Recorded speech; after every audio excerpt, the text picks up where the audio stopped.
Welcome, everybody, to Who's Your Band. I am Jeffrey Paul. I am joined by Sean Morton. How are you, Sean? I'm fantastic, Jeffrey. I'm in the Christmas spirit today. Yeah, where are you coming from? I went to the State Theater in New Brunswick to see the Martina McBride Christmas show. And can you tell us about it? She's 56 years old. She's still hot as fuck, and her voice is amazing. That, Absolutely amazing. I've let seen me her tell you, like three that's times. how Yeah. you don't have your own review show of concerts. I don't know. I mean, that is a hell of a review. Well, listen, I She's mean, 56 and she's hot as fuck. yeah, I would still rip her clothes off around that stage. What did she do? What songs does The she do? classics, White Christmas, Jingle Bells, Santa Claus coming to town, all that stuff. Couple and like three or four of her personal hits. Oh, sounds good. You know what? I'm going to see something like that in 2 weeks. We're going to see Darling Love, which I think is kind of like a Christmas That's staple. cool. I want to make Yeah, fun of you, but I can't make fun of you that. can't make fun of me on that You one. can't make fun of Darlene Love. That's the problem. Now, before we bring in our guest, I just want to do a quick little rant here. Um, Show I did last night. I just got to get this off my chest. Um, Full house at Portobello in Oakland, New Jersey. I've done the room. It's a great room. It's a great room. Davin Rosenblatt used to book it. Okay. Mhm. I've done it several times, but this was for a fundraiser. So what do you do when you have your comic on the stage? That's the perfect fucking time to start bringing out all the baskets. From the tricky tray that you put in like the numbers. Yeah. Now you have like about 8 hot women bringing baskets to their friends, and people are getting the baskets, and people are talking, and you think they're paying attention to the comedy? No. Okay. So I'm up there for a half hour, and 15 fucking minutes of it, it's like, why not do this at the end or do it before the show starts? But who said you have to do it right in the middle of? Me. Half So an hour. Though you do your set 6 times. no, nothing went wrong with anyone's audio. It was just letting fucking dumb Sean's joke lay there like it should. Okay. All right, folks. That's enough preamble with Sean Morton. Okay. Because you know what? I really want to talk to this guy, man. I met him. Man, I just hit it off with him. He was just such a cool guy, and was a musician and an author. And we're going to talk about this book here. Okay. It's the New Jersey Metal Years. And our guest today is Al. Now, just tell me if I'm saying the last name right. Ticino? Tecchio. Tecchio. Okay. Dope. Al Tecchio. Tecchio. Story of my life. I know what it was. Don't worry. That's all that matters. Usually I do a lot of research on our guests, and I did a little bit on you, but what I really want to do is get into this book. Okay. But before we do, let's just talk about you, because you put a lot of yourself into this. For sure. Okay. So your background is, we don't have to go, you were in high school. Did you started a band, correct? Well, I started thinking about singing in high school, and I don't think I landed into a real band until a little outside of high school, maybe a year or so out. Now, were you a musician? Were you always a musician? Because I know you sing as well. Never been a musician. Still am not a musician. I'm just a singer. I've got some ear training, so I understand like notes and intervals and that kind of thing, but I can't play an instrument to save my life. So my thing is like words, melodies, harmonies, that kind of stuff. And so, how did you talk about the first band you in? Did you have to audition? Was it a bunch of friends who just loved music? What was that like? So sorry for this light going out. It's motion censored. No worries. It was just friends in high school. We always just sing around singing, listening to Led Zeppelin and Black Sabbath and stuff like that. And my one friend, Sam, had a band, and they needed a singer, and he asked me to sing. So it wasn't like an audition per se. In a way, maybe it was, but it was just like you said, friends getting together and jamming, How did he know that you can sing?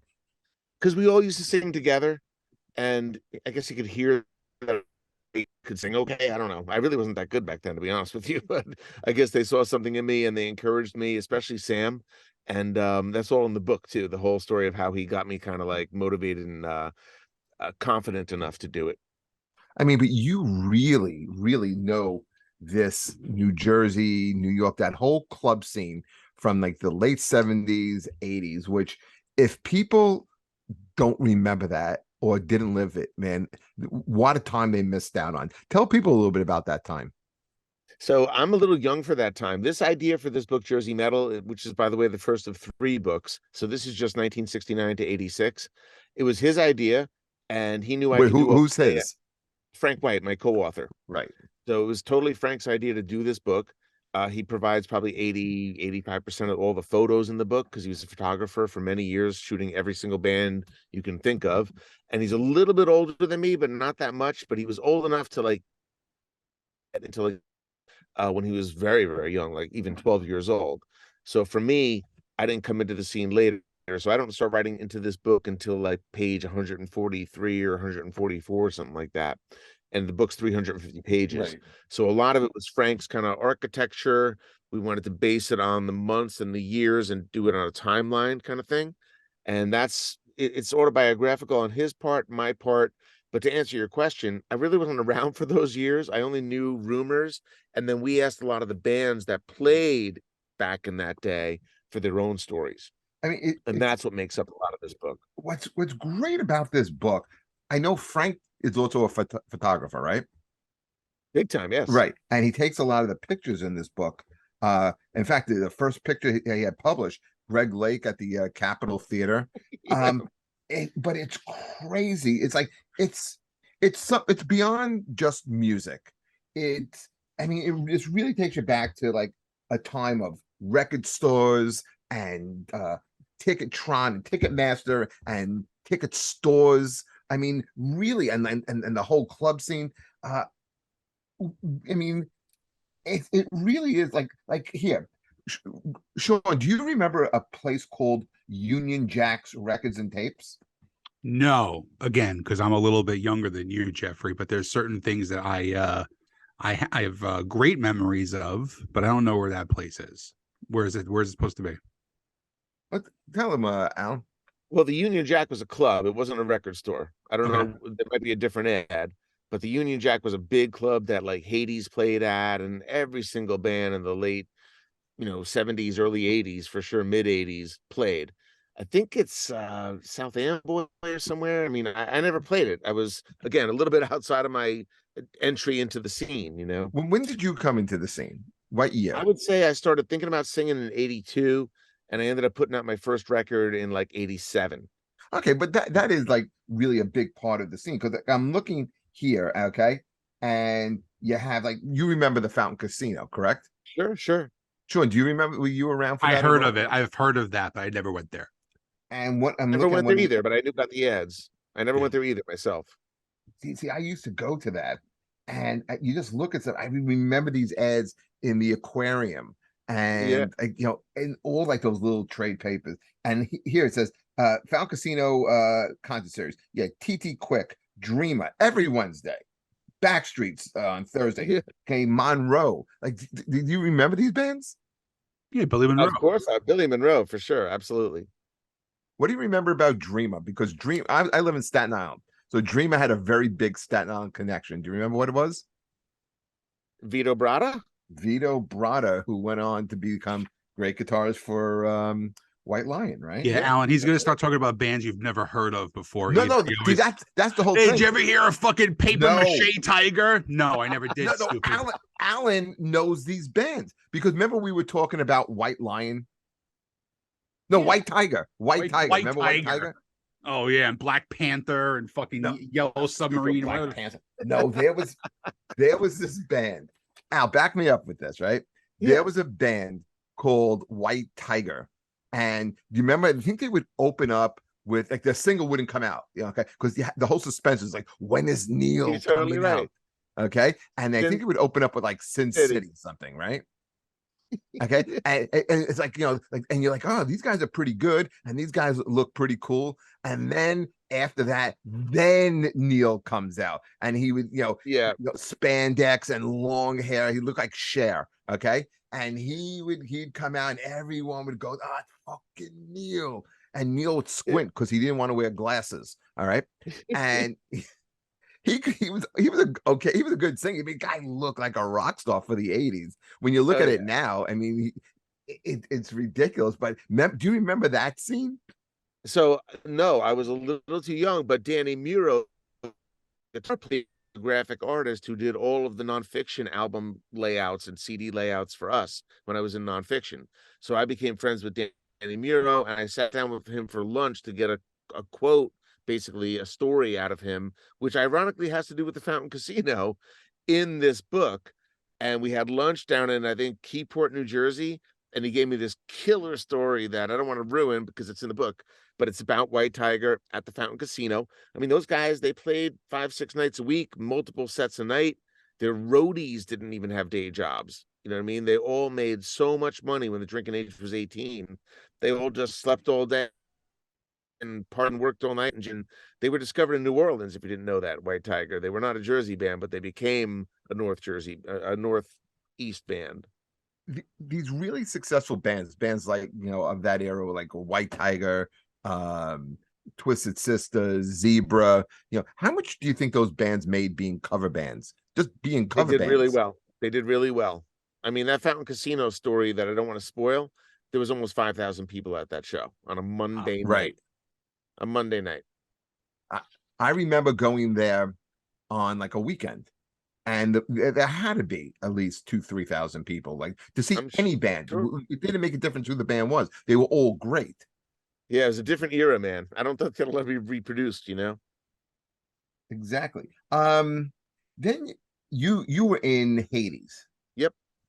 Okay.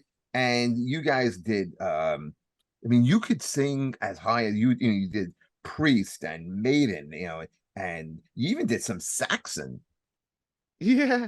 But that's the early Hades days before I was in the band. I didn't really do Saxon covers with Hades, but they definitely did that before me when Paul Smith was the singer. Oh, okay. So like how did you get into Hades? Sean was a fan. The whole story's in the book because I almost got into Hades twice before I actually got into Hades. Nice. But I got into it because two of the guys I was in a band called Prophecy with ended up in Hades, and they kind of paved the way for me to get into the band, essentially. Now, Yeah, do you I remember? caught on to Hades later on because like I kind of went into that whole North Jersey rock scene like probably 97. Okay. 97 to like 2003 was when I had my band in that area. Okay. So it's like the whole Van Houten Avenue Clifton scene, when you play Yeah. you play Connections and then you work your way up to Dingbats and then all that bullshit. So Yeah. it was fun times. But I also knew your old drummer too. I knew your old drummer Dave. Dave Lisinski. Dave Lisinski, yes. Yeah. Old drummer and old roommate. And Oh, still a really? good friend, still a good friend to this day. He just had some medical stuff going on, and he seems to be on the right track. So positive vibes for Dave, Absolutely, Jeff. If you ever saw Dave, Dave was the most opposing looking dude. Shaved head and goatee before it was popular, right? And just like fucking jacked out to here, just a monster. And then like he used to work at this bar called Aldo's in Lyndhurst that we used to go to every single weekend, right? Because it was like Sundays was called Depression Night. Yeah, So they 50 would cent play drafts. 50-cent beers. You'd spend $8 and go home fucking retarded drunk. It was horrible. So he would be this big imposing guy working the door, and he'd be like, "Yeah, come, give me $5, give me five," and being an old fucking me, and like me and my friends would walk up, "Hey, what's up, dude? How you doing, man?" And, like, Yeah. but an amazing singer on top of that too. Oh yes, great voice. He was a singer drummer. I think he was a classically trained opera singer. Is that right? I don't know that that's true, but an hour with him, and I had him do a lot of vocals that I wrote for him in that were like death metal vocals. But he also could really sing. You know, he's just a very talented guy for sure. He is a talented guy. Do you remember a place called Willie's? Willie's. It rings a bell. What town? I'm not sure. I'm not. Sean, could Willie's have been I have the no Hunka idea what Bunka Willie's is. Ballroom before it was Hunka Bunka Ballroom Oh yeah. That's in the book actually. I on think Journey Mill Road? So that's yeah, that's that's the Starland original Ballroom one. now. Yeah, that's the original. That's way back before my because time. because like in '83, and they have pictures in the book, Metallica would play there. Are You know, they at I mean, Willie's? Yeah, I think they're at Willie's with Twisted Sister. Is that right? and yeah, and Metallica was the opening act. That's right. You know, That's right. because That was the original Hunka Bunka, the original, Starland Ballroom. yeah, I mean, you just look at this. You just look at this book, and okay, so now here's another club. I don't remember this. I mean, vaguely. I mean, it was such a big. There were so many good bands that would play that they put the tickets on sale at Ticketron and Rock and Roll Heaven, which was a big place in New Brunswick. But okay, so here they're promoting Motorhead, but then you're also going to have Yazga's Farm, on another night, which was a Woodstock cover band. Phantom's Opera, remember Phantom's Opera? Of course. Okay, they used to do Rush. They had the guy from Bon Jovi in the band, right? The bass player. Yep. And then it says, yeah, coming up Wednesday, July 27th, Raven with Metallica. Yep. I mean, this was a scene, man, that like people just, it was just like music every night of the week that you can go to a club and just see like the best up and coming bands, the best talent. It really, it's like no other time. That's very true. And that generation would just go out all the time, like you said, 5-6 nights a week. It's a different era now. We used to live in Bayonne. We used to live in Bayonne all the time, and we would drive all the way down to the Birch Hill. Okay, three times a week. I Because work in Bayonne now. I got you. Oh, I'm sorry to hear that. That's okay. There's oh god, it's horrible. We would go down there and like we have no idea who's playing. We don't have an aquarium because no place in Bayonne would ever sell an aquarium. So we were just like, fuck it, let's just go. And we would just drive down. I can remember my buddy, I think it was King Diamond was playing at the Birch Hill. And we both got out of work late and we jumped in a car and we flew over the Bayonne Bridge, over the outer bridge, and we made it to the Birch Hill in 19 minutes from Bayonne. Oh my god! A little fast, driving a little fast. We made the first song. That's but awesome. One of the things I think that sucks right about now is like there's some great local bands that are going out right now in North Jersey, but there's nowhere for them to play. I hear you. There's nowhere for them to play. Like when I was in my band, we played everywhere because all you had to do is, you talk to the right people, you have friends in Sure. What years were you playing out? 97 to 2002. Yeah, see, that's a little late in the scene. Yeah. From when I'm talking about Al, and just back me up here, if you remember it. Yeah. Do you remember you'd go on I think it was Route 35 with a 35 or 34. Yeah. Okay. And you would have like the Colonel's Garter, you would have the Fountain Casino on the other side, and then there was like a couple of other clubs I don't even remember anymore. Club Benet was on that same for sure. Okay, but that's where you would have like these more established acts. I mean, Bon Jovi would play Club Benet, but I'm talking about like where the cover band scene was, and there had to be the Playpen. That's right, Art Stock's Playpen. They would play more like danceable. Fozzie would play, Flossie. Yes. Well, there's a Foxy, there's a Flossie. Right. They would play there, like the more dance band. But I used to like going to see, like, the bands that would cover Ozzy and Sabbath, and Rush. I would go see those bands. I mean, bands like TT Quick and oh god, like there's so many of these bands. And then you had bands that just specialized in like an artist, like you had Backstreets, right? That would just did all Springsteen. That would be another band that I made right. They did like a tribute. Oh, he just froze. Okay, you froze for a second, Al. Okay, like a tribute band, right? But I mean, Sean, you can just really go from club to club and just see like bands. So when you played in in the 80s, and the 80s it was still really good. Yeah. What I mean, what was it like being a guy in a band? Like, how easy was it for you to get chicks? I usually had a girlfriend, but there were definitely lots of girls out there, and it was a wild time. And honestly, it wasn't until after nonfiction had broken up in the mid 90s that I kind of went back and, shall we say, revisited those girls, having not connected with them back in the day because I didn't really even know they were into me. And then they all kind of came You were around the lead singer in a afterwards. band. Sorry? You were the lead singer in a I know, band. but dude, you're moving gear and stuff. And I was never like, I don't know. I mean, I'm an only child too, so there's like a whole selfish aspect to me. But my mom died really young, and I had not even put a record out yet, and that changed my whole perspective. And I had a very kind of, I don't know. I probably had a lot of opportunities that I missed out on, and that's totally cool. But I wasn't like that dude. But it was easy for sure. You weren't Neil. No, no, exactly. I mean, you could smell Neil's fingers from like I'm the sure. back of the bar. Okay. I'm sure. I mean, I'm sure. this guy, I'm telling you, he had to get like chicks like every freaking night. Like he was a local like legend rock star. Yeah, for sure. For sure. You know, and they all did that. You know, Twisted Sister. You know, uh, I don't know if D came out. No, he did come out right away. You know, do you remember Sisters opening? You know, you knew they were going. I mean, Sean, every time they played the bars, it was packed. I mean, beyond Oh, I packed. can imagine. Okay. And then like you knew they were coming on because they would play the Who's Long Live Rock. Okay. Then the lights would go down and it'd be almost like pitch black. And then you would just hear them start, you know, that beginning that you know, You can't stop rock and roll. no, it wasn't You Can't Stop Rock and Roll. It was, and it wasn't Under the Blade. Go for the throat. No, What You Don't Know Sure Can Hurt You. Okay.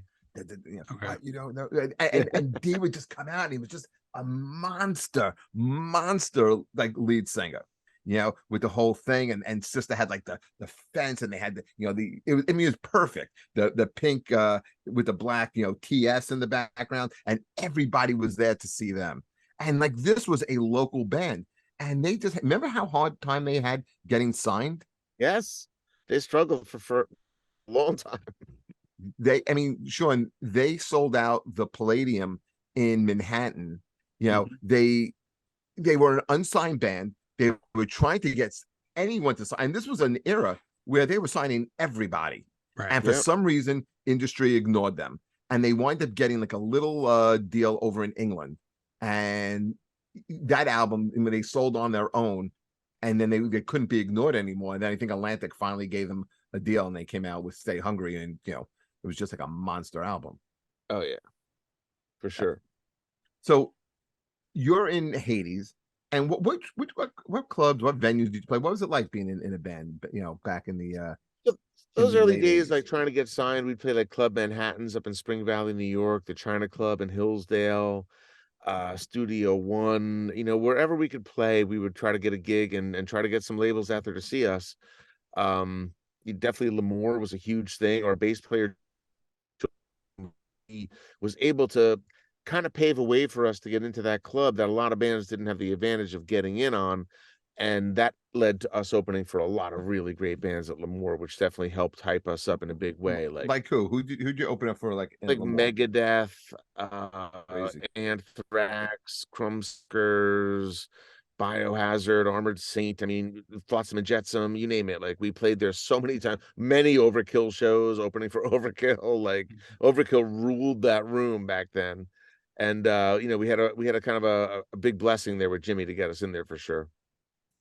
I played there once, just once, Okay, selling tickets up and down the street, trying to get my fucking quota made.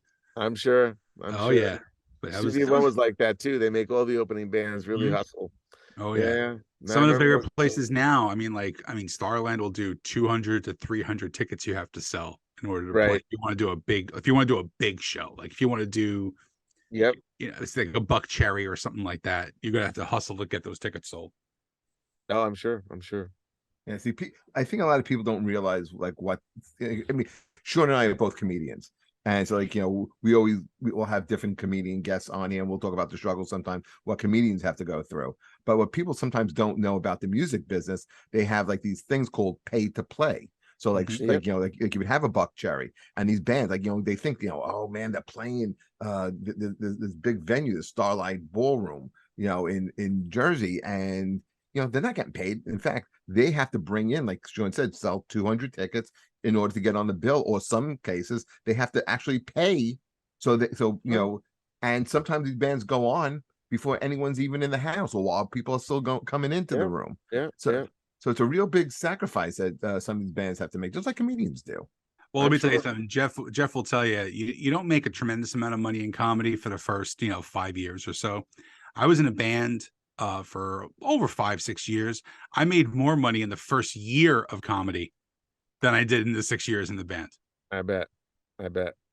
We just busted our asses, and you know what it's like, cold calling these places, emailing them, sending out press kits at the time and shit. And you're feeding 4 or 5 mouths, not just one. Right, exactly too. And that's the only difference is, like, when you fuck up in a band, you can always go, oh, my bass player's fucking drunk as usual. When we fuck up on stage, it's like, nah, that was just us. Yeah, you choked. That was it.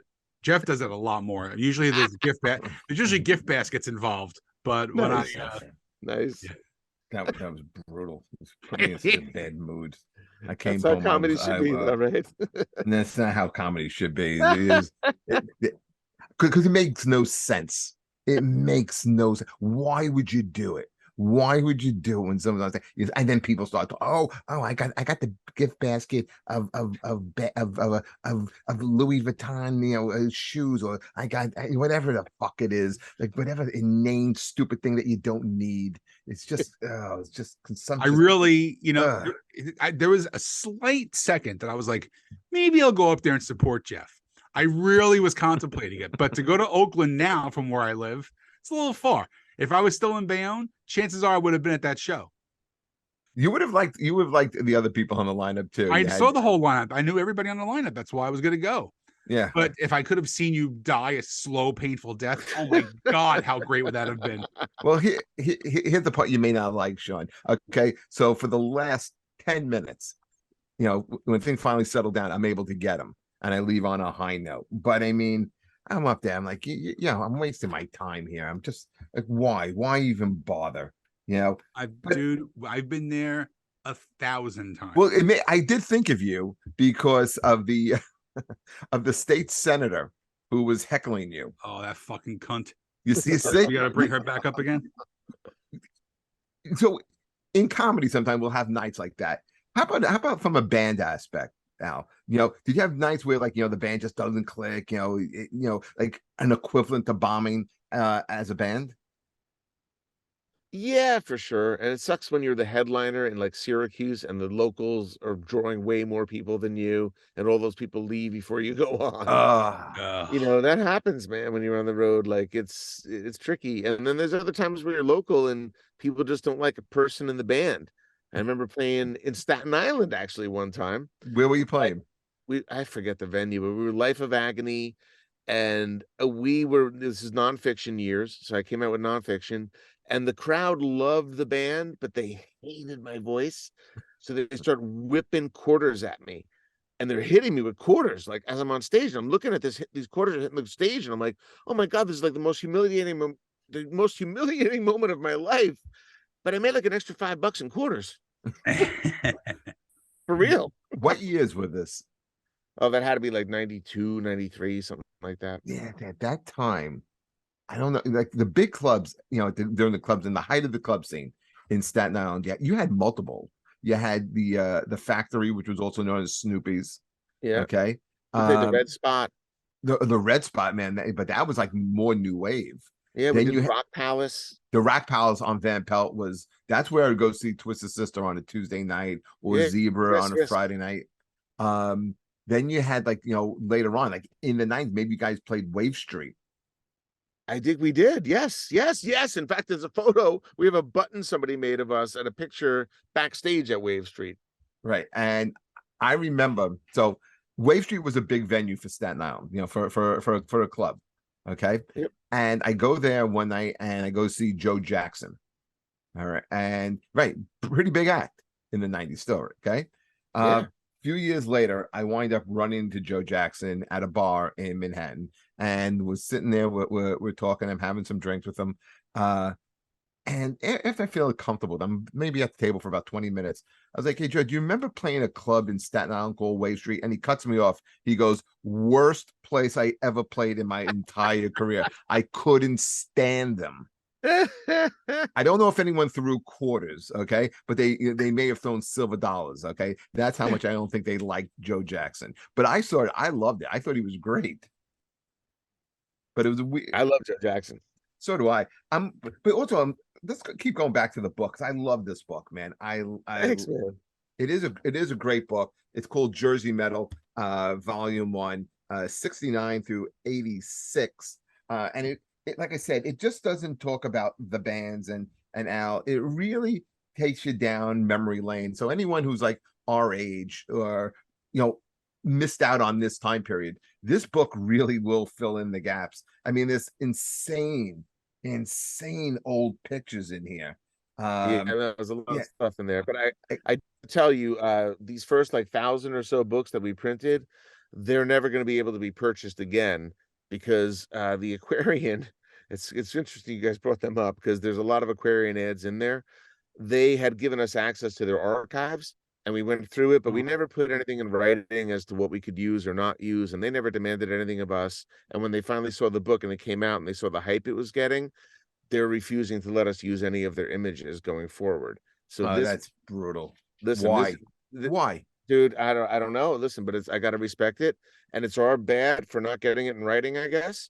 But those ads are all, including the special thanks to them in the last page of the book, because I don't know why, but I'm gonna go through that effort, and I'm midway through the book right now doing all that. And to be honest with you, we're replacing it with a lot of like flyers that we got from bands and making the photos a lot bigger and more robust. So the book's going to end up being better, but once this edition's gone, it's gone. Well, you know what? I'm glad I have this this edition. I'm just like looking at like some of this stuff. I mean, look at this lineup here.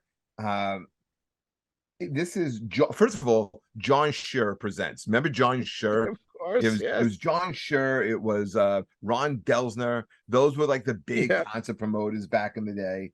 And this concert is 102.7's big concert. So you're gonna have from Canada, Triumph, okay, from the US, Mountain, and from Japan, Loudness. And ticket prices are $13.50 and $12.50.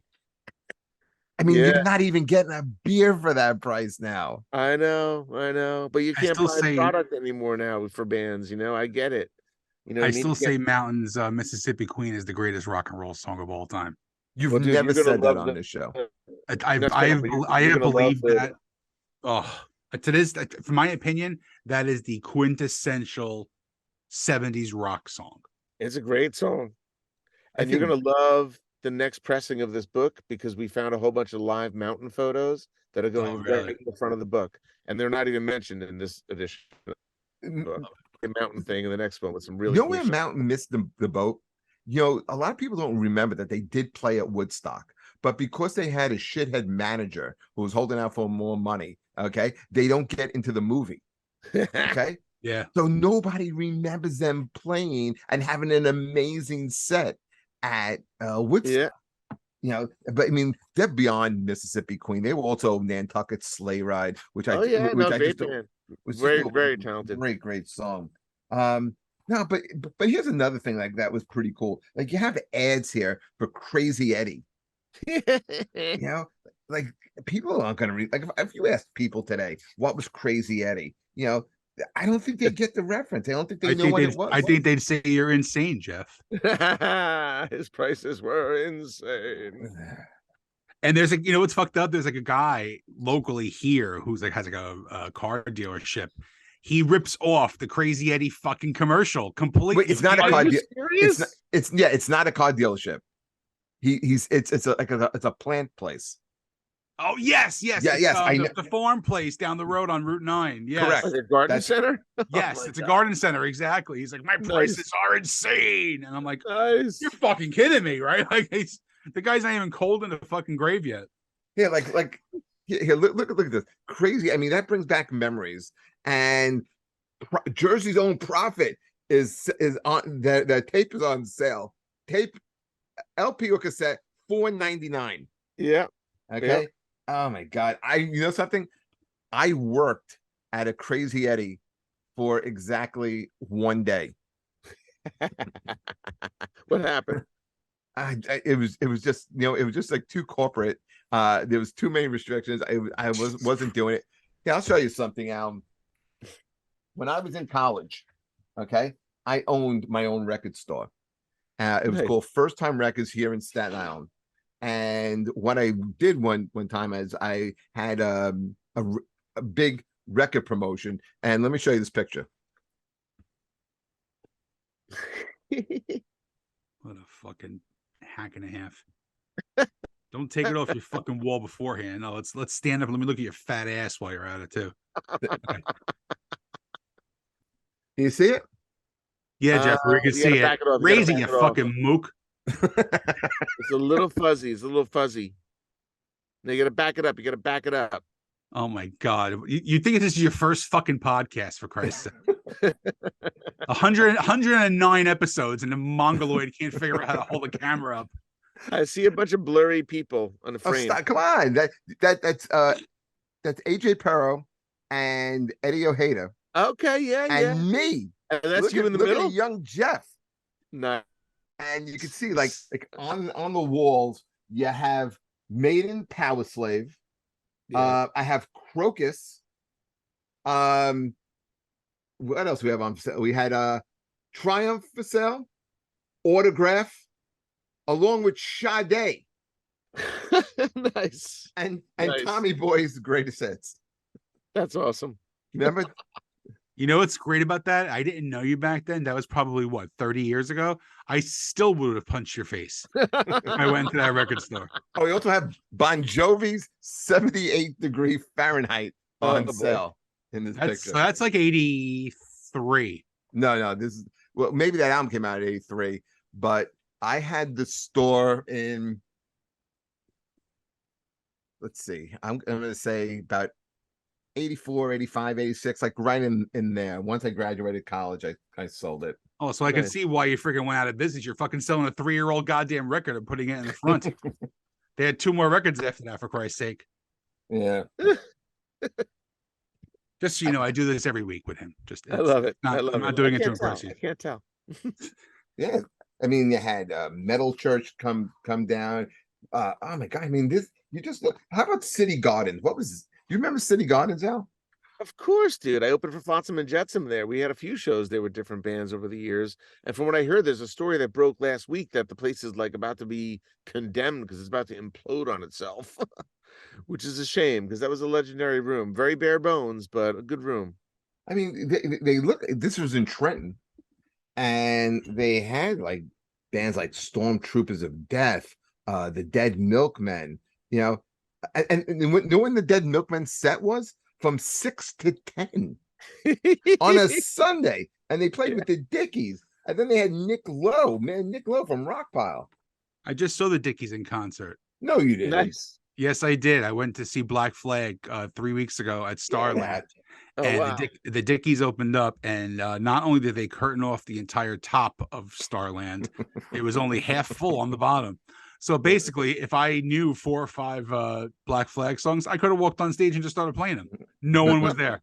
It was one of the worst shows I ever went to. Okay, so how about this? Wasn't singing, was he? What's that? Was Rollins singing? No, the only original member is Greg Ginn, the guitar player. Yeah. He's got his guitar. His singer is like 26 years old, and like from Edison. Like, yeah, everybody's in their 20s or early 30s, except for this guy who's like 67 years old trying to fucking play punk songs. Hang it up. Oh my gosh. Hang it up. Sad. It really was sad, actually. It's actually a really, see, like, I don't mind going to see an older band, but like, here's an example. I went to see Buck Cherry a couple years ago, and they're not an older band, but the thing is, their fans have been very loyal to them since 1997. They've also gotten a lot older looking since 1997. Sure. And the girls, really got to put a little more clothes on. Yeah. It's a little, go to a Buck Cherry concert. You're going to feel fucking great about yourself when you walk outside. Alan, Classic. how did you get all these old flyers and pictures and I'm like who saved something from rock and roll heaven? Okay. And you know, like back then, like you would have just thrown this flyer out, but you Yeah, yeah. guys, how did you get this stuff? No, so a lot of it was Frank. I mean, he was reaching out to all these bands super early and all the people involved in the scene, like the Zazulas, God rest their souls, they're gone now. And I really wish they could have seen this book. But a lot of people that he knew through the years that he did photo stuff with or for really hooked him up with, content. So we putting it together a book that would go from 69 to 2021. And as we began to lay it out and do the page counts for the years, because it's by month, by year, we're like, there's no way. This is gonna be like a 1,500 page book. We're stupid. Like, we can't do that. So we have a lot of the other stuff laid out, but this is 3 books. So this is the first of 3. And we had to chop it off at a certain point. But we have plenty of content coming in still for the next 2 books. And I think we're going to enhance even this book when I reset it to even be better than it was, But yeah, it was just a matter of, I mean, it's 2.5 years, brother. 2.5 years of like interviewing people, our stuff, in position to be a book. There was another book about the Sunset Strip. Ain't nothing about a good time. I don't know if you read that. I didn't, but that's the Poison song, right? Right, but it talked about the rise of Poison and Guns N' Roses and Faster Pussycat, like all the Motley Crue, all the bands that played like the Sunset Strip, and then it would come back to New York a little bit, but it primarily focused on the LA scene. Your book is all Jersey, and so anyone who's in the area, and we have a lot of people who listen that are our age. I mean, this is a absolute must buy that you have to check out. Thank So I'm looking you. at this picture here, and Sean, you would like this because this fucking band here, this is how they promote. February 13th, Lemoore. Fuck the Super Bowl. What band did that, Al? I don't remember who did that. It was you, stupid. Oh, nice. Hades. I totally forget that. That's great. That's you in the band. That's when I was just in Hades. Yeah, that's when I was first in Hades. That's before the first album came out with me. Jeff, by the way, this is one of those people that like I will watch play and I would get so just disgusted because it was so good. Is his guitar player Ed Furman. One of those ridiculous guitar players, and if you're a musician, you're going to stand there at a show and you're like, this fucking guy's a dick. Like, that's how great of a guitar player this guy is. Off the fucking charts. Phenomenal. Off the charts. And the guy before him was Scott LePage, who you might or might not know. His son, Scott LePage, is a really famous guitar. He just had a signature, I think a Charvel or some kind of maybe a Kramer, some guitar built for him. He's in a band called Polyphia, I think. And yeah, they're pretty big. They're pretty big, actually. They are phenomenal. And that's the original lead guitar player in Hades. Not original, but the original on the first album before Ed. And that's his son, which is sick. But Ed was like a machine, you know what I mean? Just really, really of his game. When I was growing up, we go out to see these bands, right? And Glenn Miller. Tommy Dorsey. Don't encourage him, Alan, please. Sorry. That was a good one, though. Sometimes the weed pen works in my advantage, Jeffrey. So we'd go out to the clubs, right? And there'd be like 2-3 carloads of us, just like goons, all of us like long hair. Some of us were in bands, some of us weren't, just like the music. And there was this one guy, Milton Schatzer. Okay, and Milton Schatzer. He sounds like a fucking metalhead. Yeah, Milton Schatzer was in a band. He played the drums. Okay, and Milton Schatzer would go to the band, and he would stand in the middle like this. And he hated every drummer he saw in every band because he was a drummer. Right. Okay, and like all of us, our whole thing, because we knew the answer. Okay, but we'd play it straight, and the whole thing was like, Milton, what do you think of the drummer? You'd always be like, he sucks. He sucks meant he was good. Okay, this is how if it was a bad drummer, he would go, he's an enema shit drummer. So like, so you're singing in Hades. Did you ever get guys like that? Guys like me and my friends who would come and like they would have the judgmental guys who would like look at you like, you know, and they're judging you on your performance and everything you did. All day long. Mostly when we played Manhattan. Honestly, Manhattan was always musicians that came out to see you. It wasn't so much the fans. And yeah, you'd get that stink eye all night from a lot of people, and you just gotta do your own thing and tune it out, you know. Where'd you play in Manhattan? Oh my God. Best shows probably were at the Limelight, but we did stuff at Beowulf, the Pyramid Club, I the love the Cat, Pyramid Club. the They're Cat Club. reopening actually. The Pyramid's reopening as an actual Is it hard rock really? club. Yeah, they just announced that they're actually going to reopen as a hard rock club. It's going to be the only Oh my rock club God. in New York City right now. Yeah, yeah. We played a lot of places, man. The Cat Club, a lot of shows at the Cat Club. Yeah, it was, there were a lot of venues back then. The Bank, I'm trying to think of other Continental. places. Oh yeah. Continental, absolutely. Actually, I don't know if I played the Continental, but I hung out at the Continental a bunch. One night, okay, obviously, Sean, before I'm married, okay, my Mhm. friends and I, we go out to the Pyramid Club, and it's the week between Christmas and New Year's, and I wind up hooking up with this chick, right? But I drove, and I'm like, well, listen, I'm going back to her place. And my brother was there, and I was like, take the car. And he's like, how you getting back? I was like, don't worry about it. I'll figure it out. Famous last words. Okay. Take the car. So I go back to her place and whatever happens that, right? Then now I got to come back to Staten Island. So the way I go back, I wound up taking the train, ferry back, train, finally get to my house. I get the keys to my car. Day or two later, I have to go into my trunk. My friends put like Christmas trees in the trunk. I thought I was I had going all to the say. pine needles and shit. I thought I was going to say. For a chick, she had a great set of fucking balls. No, but okay, sure. But okay, so Al, you played the Pyramid Club back in the day, right? Yeah. Okay. On an off night, there were, transvestites who would go there. Oh, it was a Okay. huge gay club. It was huge. Yeah, it was a huge gay club. And one of my Coming friends out. wound up All making coming out. out. It's all coming out. And one of my friends happened to. Yeah. You don't know him. He lives in Niagara Falls, Ontario, Canada. I We often can't go to call him. Thailand once a year. Yeah, but one of my, it's strange because one of my friends used to own a record store. Anyway, continue. Let's go back to the book. Okay. This is pretty cool. Why'd you pick like some like these really like it just seems like random concerts, but they were just like, oh, they were just like, so you have here at the Brendan Byrne Arena, March 24th, 1986. Listen to this lineup. Sabbath. And now is that Gillan? That's with 84. Yeah, I think This is 86. Ray Gillan. This is I 80. think that's Ray Gillan. It wasn't right? Ian Gillan? Well, there's an Ian Gillan segment in there too. I forget which year There it is. But if it's Sabbath and Anthrax and Wasp, that's Ray Yes. Gillan singing. Yeah, I mean, this is crazy. I guess Frank took these pictures. Yeah. And Ray This Gillan's is a Jersey guy. This is insane. You got to see these pictures of a young Anthrax. Yeah. And I mean, you just can't believe what you're looking at here. Wasp. I mean, this is an era. It is Ray Gillan. This is just an era of time gone by. Yeah. And it's No, for really sure. caught so brilliantly in this book because you know what?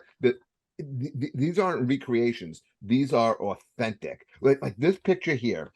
This was what it was like going into a record store back in the day at Rock and Roll Heaven. Oh yeah, for sure. I mean, it's just so beautiful, like to see, man. Thanks. I appreciate that, man. Frank and I worked really hard on it. And honestly, this sets the stage like perfectly just so you understand where the next book came from, because the next book is definitely going to be the book. It's 87 to 04. So it's the primo metal years. My first album with Hades came out in 87. So I'll be writing a lot more on the next book. But without this book, you wouldn't really know where it all kind of came from and started. You know what I mean? Sure. So it's like one long story, but this sets the stage for what became the metal scene, It really did. Why was this in the book? So that's a great story. Frank White and I, this Frank is and I know each Alan other. wearing shorts that are about, I'm gonna say 2.5 inches from his dick, They're like no Daisy shirt, Dukes. and They're he's like in Daisy Dukes. Tijuana, Mexico. Dude, it was like Don't 100 degrees bite the that book. day. Don't Dude, it was bite the like book, please. Tell the story, it was Alan. like 100 degrees that day. It was so freaking hot. But no, Frank's first photos since he's 12 years old. Those first Zeppelin shots that are in the book, he snuck out of his house in a snowstorm on a bus to go take those shots at Madison Square Garden and got back home without getting caught. And that kind of started his photo career. It's But like Almost Famous. pretty much exactly like that. Yeah, he was like this, even younger than the Almost Famous kid. He was 12. My kid's 14. He did that. I But love the he did passion. that, and that's where he started with it. So he just loved the idea of doing it, and he grew it into a career. But you got me off track. What was I just saying with So we're talking about you being like almost naked in Tijuana. Thank you, and, thank and, you. and stupid Frank is wearing a black shirt and a hat. I know. Like it looks like a leather, like kind of like a slash hat. Dude, he always dresses like this to this day. I host a thing. I live in a lake community here in Denville, and in the summer I host this big party at the lake. I don't. It's not my hosting it, but I'm the MC and the DJ guy. And he shows up. It's like freaking 90 something degrees out. He's in long jeans, a black shirt. I'm like, Frank, aren't you hot? But Frank's first photo shoot he did with a band, where he posed a band, was my band Prophecy, where he made us like, I move like this, sit like that, stand like that, put your hands out of your pockets, like that kind of thing. The first time he did that was my band Prophecy. And then a few years later, I'm in California with my buddy Mike Quindazzi, and we run into Frank randomly at Universal Studios.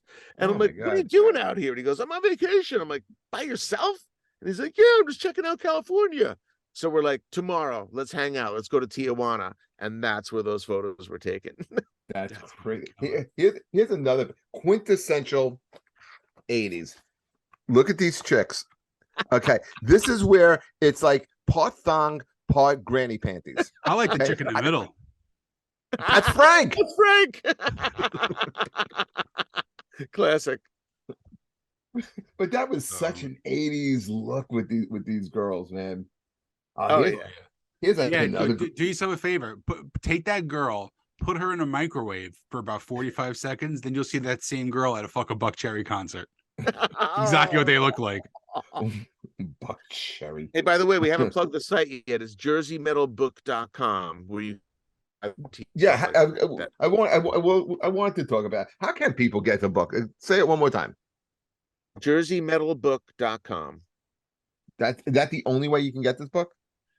Pretty much. I mean, we're doing a lot of signings and stuff. We're going to be at Dingbats in Clifton on December 23rd. We're going to be there too. Yeah. So we're going to have a table there selling books and shirts with Eddie Trunk and Don Jameson, Jim Florentine, and all that stuff. And Freddie Dingo is a really old, good friend of mine. So we're going to be hanging out there the whole night. I'm going to try and get down there for that. You're coming with me. It's a Friday night. I guess I'm going with Sean. Yeah, our friends from War for the Crown are playing that night, and they're doing their Pantera tribute show that night. But I already have people who are asking me about the book. Awesome. They want, so I have to get books for this. But yeah, so we got another great concert. Judas Priest and Dokken, Friday, June. I mean, it's amazing, like these old flyers that you just don't. I mean, you don't see this anymore. I understand the immediacy of getting an email, but it doesn't have the staying power that this stuff that does. Like, I look at this stuff and I could go back exactly to where I was as a kid growing up and just think about all this stuff. For sure. But a younger person is not going to have that touchstone. You know what I mean? Like, you remember that. So it brings it back to you, which is great. And that's why we did it. Like, so it doesn't get forgotten. Nobody had done it yet. And Frank and I were definitely like fully immersed in that stuff our whole lives, Yeah, I'm definitely the last good generation. You are the last good. No, I think it stopped right before you. No. After under me that's when fucking grunge took over and fuck everybody. Al, did you hook up with any of these two chicks? Yeah, the one wearing the Hades shirt was my girlfriend for a little while. Yeah, Janine Theriak. She was awesome. Such a great gal. But we were so young back then, man. I don't even know how long we dated. Yeah, I said if I was 1987, if I was 21, like in 1987, I would not have made 1988. It was a 100%. wild Would, time. It was a wild time. how about Sean, if you were in Hades and you were at the Hades apartment party? If I was in Hades, though, we wouldn't be talking to Alan because I would have been the singer. What what was it? What was the Hades apartment party? So Dan Lorenzo had this basement apartment in Clifton, and I lived there for quite a while. I think 4 months at a stretch, and then a few years later, for a few years, we lived there. And we would host these parties, and we were just starting to kind of get our groove on in terms of the band being popular. I remember Joey Belladonna was at one of those parties, which was really cool. But I think Joey thought there were going to be way more girls than there were there, and he was in like a sausage fest. I kind of felt bad for him, but it was great to have Joey Belladonna in my apartment. You know what I mean? I was such a huge fan. Right. But That yeah, it was that was crazy. like, It was great times. but that seemed like to be like every '80s guys hanging out. Okay, like like you'd be cruising around looking for girls. There'd be 7 guys in a car, and then you find out, oh, there are girls behind the school. So you go behind the school, and there are 2 girls behind the school, and they just want Yeah, to hang out with you if you have beer. And then yeah. and then like 2 more guys join you, and now it's not. It's like a zombie, like Yes, pub crawl. yes, Okay, yes. Then, where then people just Jeff goes to the party and he sees the hot chick and he starts crying to her, saying he can't believe Sabbath is not going to go on without Ozzy anymore. I don't know if this Ronnie James Dio is going to be good. that's a true story, Alan.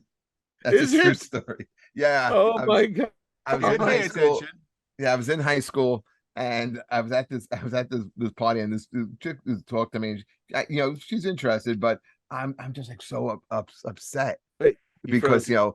Ozzy Sorry, was Dan. out of Sabbath, and I didn't know who Ronnie James Dio was at the time. And I was just like, I don't know, man. And I'm talking to her, but I'm not asking her anything about her. I'm not paying it. I'm not like really paying enough attention to her. Like she's obviously coming on to me, and I'm talking about Ozzy, and she's like, "What the hell's wrong with you?" Yeah, she's saying to herself, like, all right, so they bet me $500 I wouldn't find the nerdiest fucking guy and I'm gonna suck his dick that night. Oh, look who walks in. Yeah, Look at this. Look at this guy walking in with the big nose and the fucking stonewashed denim Cinderella Heartbreak Station fucking jacket. yeah. Oh. I had long hair. I had long hair, and I had a denim jacket with a big cross on the back of it. It said Ugh. Black Sabbath. Yeah, that was like Nice. my thing. Ugh. Um, You want to see yeah, my battle but- vest? I got my battle yeah. vest right here. This is what you got. Hang on. My friend Ty in high school painted this on my vest. Oh, there you go. That's my favorite band now. How cool is that, right? Oh my That's God. really The front cool. is a whole bunch of stuff that I Oh, had the later. front you got Dio and Metallica, and look at that Zeppelin, Sabbath, Motorhead. That is great. I kept it old school, you know. He went to Century 21 and bought that fucking pre-made. Century No way, 21 no. is not gonna sell No way, that. that's You just know, they do legendary. actually, they do. I think it's the cheapest way out. They actually do sell I'm denim not vests and surprised. jackets already pre-patched and everything. Not That to surprised. me is like the fucking that's sacrilege right there. Absolutely. No, you go to the stores, you buy the either you got your mom to sew it on for you, or when they had remember the iron-on ones. Mhm. Yeah. Oh, So yeah. you could do that yourself, but with sewing, I would ask my mom, can you sew these for me? There's a great metal store actually down here where I live in Keyport. Dude, I'm going there this week to leave off 6 books to sell in It's a consignment. great. Take your time in that store. They have a little bit of vinyl, but I it's met like Armando. It's all good. I love that. awesome store, man. They used to have a little tiny booth in the old Englishtown flea market, and then they expanded to having their own brick and mortar store right on like Main Street in Keyport. Yeah. It's Yeah. fucking killer, man. What is it Great called? The store. metal. I think it's the metal store. I think it's the metal store. The metal Yeah. store. Yeah, it's Great, awesome. great place. Jeff would love it there because there's all like 70s and 80s metal shit. Oh yeah. If you walk into my house, first thing you see is my refrigerator with like 75 magnets I bought from that fucking place. Awesome. That's great. That is great stuff, man. Before we go, I just want to just keep talking about this book a little bit, because here's a great shot from '86. John Bon, it's just Bon Jovi rocking the Brendan Byrne Arena, and they're just like so young, doing this. And they did I Don't Want to Go Home as their last song. I guess they didn't have enough songs to play. Who Who was so Frenchie? not a Bon Jovi fan? You don't like them? No. They played with What about Cinderella Spade that night. of all time? What's up? They played with Cinderella that night. Yeah, yeah. Listen, I have all mad cred and all respect to the guy for the longevity. It's ridiculous. And it's my wife's favorite band, so I can't talk too much smack about him. But she took me to see them one time, and the women in the audience, from the grandmothers to the mothers to the daughters to the granddaughters, were so freaking deafening loud. They drowned the band out. And I'm like, I could never do this again ever. But God bless you for loving them. That's why that's what happened when I saw New Kids on the Block last year.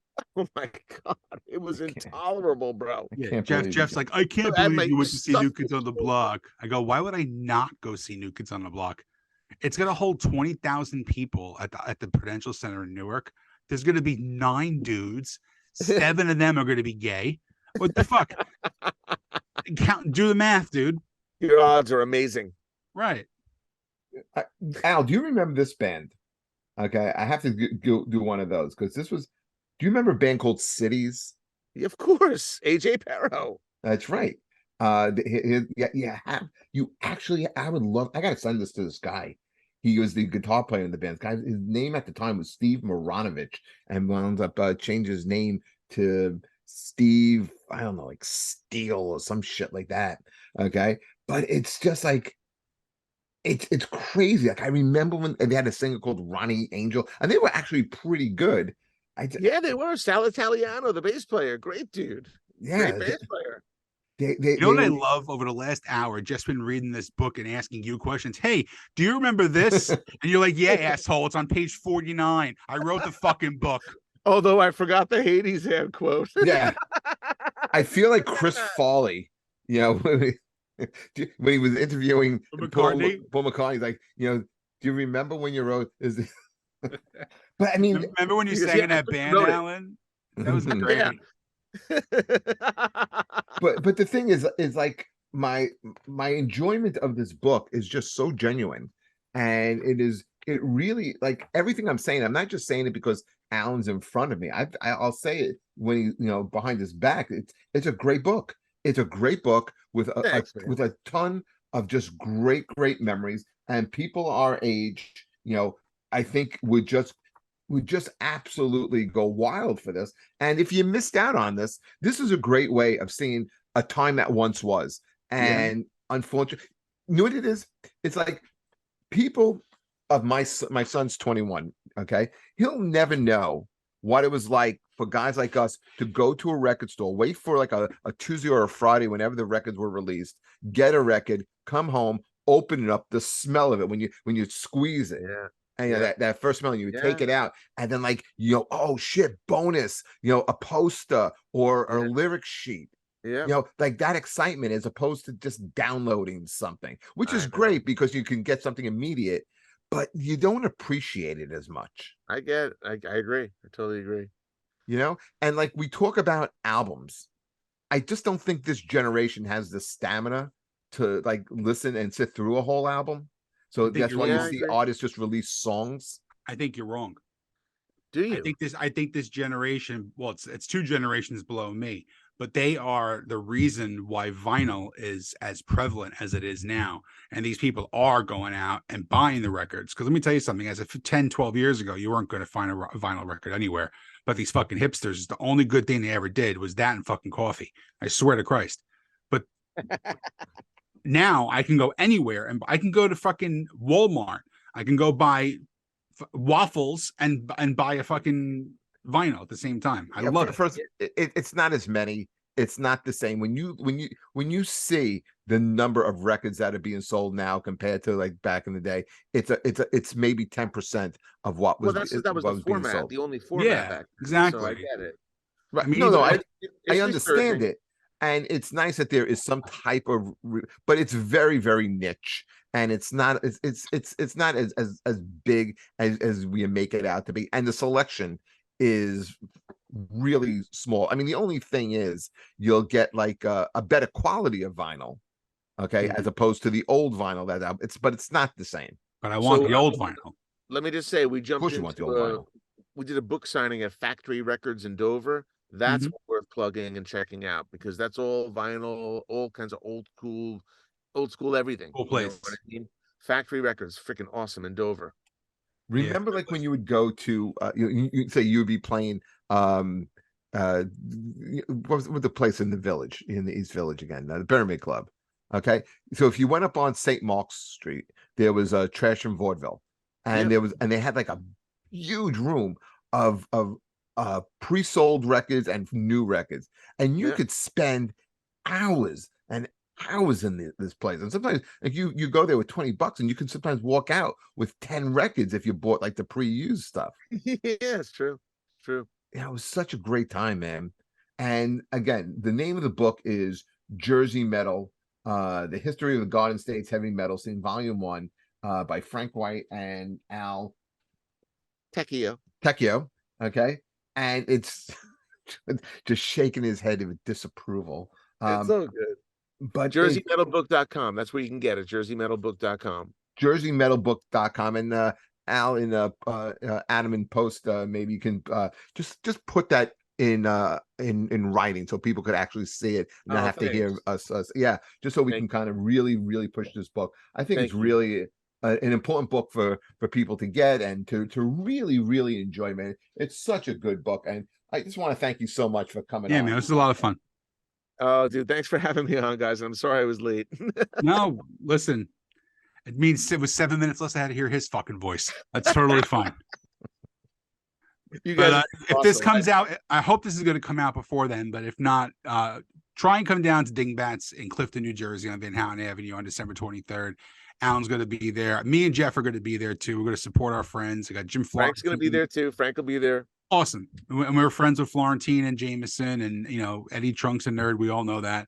There'll be some great bands that night. It's the That Metal Show Christmas party. So come on down, buy a book, buy Jeff a beer, give me some weed, and we'll watch some television.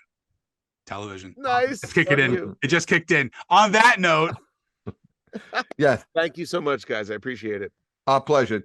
Take care, everybody. We'll see you next week. All right. Cheers. Bye. Bye.